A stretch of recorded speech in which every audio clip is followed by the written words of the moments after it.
La primera vez que yo pasé por aquí fue el año 82, pero solo caminando, recorriendo toda la zona. Y recuerdo, algún recuerdo claro, por ejemplo, unos matapalos gigantescos. De la parte de atrás de la cordillera, toda la zona entre Santo Domingo y Pedernales es de llorar. Sí, no queda nada. Si lo viste como lo vi alguna vez. Bueno, mi sueño sería ver nuevamente muy verde esta zona, como cuando yo era muy niño, y daba gusto irse al río, donde uno tomaba agua directamente del río sin hervirla, sin nada, y uno no se afectaba. Ahora no podemos hacerlo.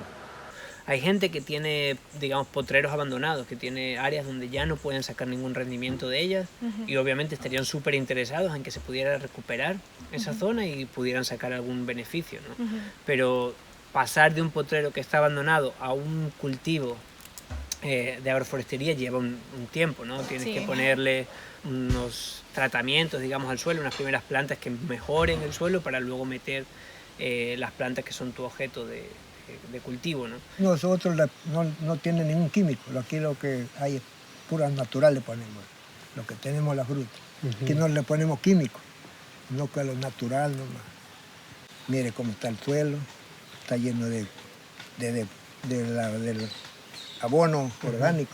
En la papaya come el alimento de la tierra.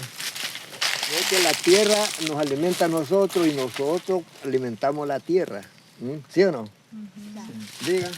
Yo pienso que es mejor tener de todo un poco. No solamente se vive del cacao, o del café, o del limón, o la naranja y la toronja, porque aquí hay toda clase de frutas.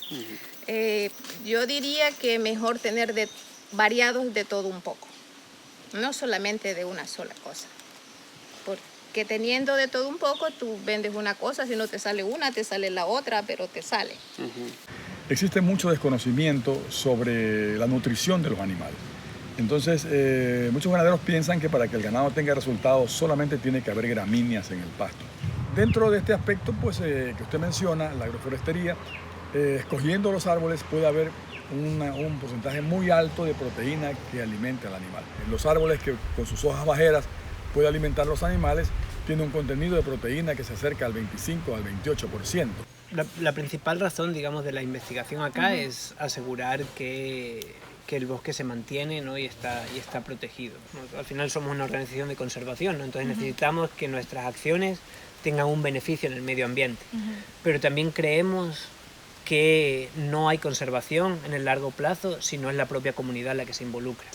Entonces tenemos que generar con nuestros proyectos y con nuestras actitudes ese cambio, ¿no?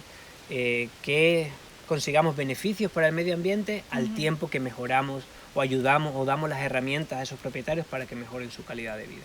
La Fundación Ceiba,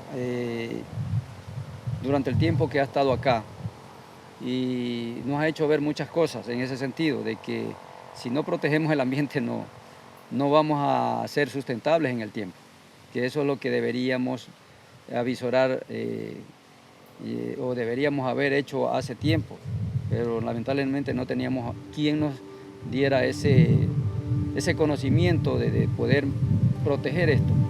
Yo llegué aquí a Ceiba para establecer conexiones con la reserva, pero también con la gente, porque sin la gente la reserva no funciona. Tengo la oportunidad de hacer esta finca turística, también la hago turística muy bien, porque me gusta y de verdad conocer más gente de afuera. Y es una forma de ayudarlos de uno a otro. Ellos como turistas llegan a nuestra finca y entonces es algo que ellos van a aprender, uno les enseña lo que ellos no saben. Entonces también nosotros aprendemos de ellos, así como ellos de nosotros. El bosque que yo tengo ha servido de refugio para muchos animales. La reserva de Lalo Olor se está convirtiendo en un lugar de importancia turística grande, porque no hay otra en la zona.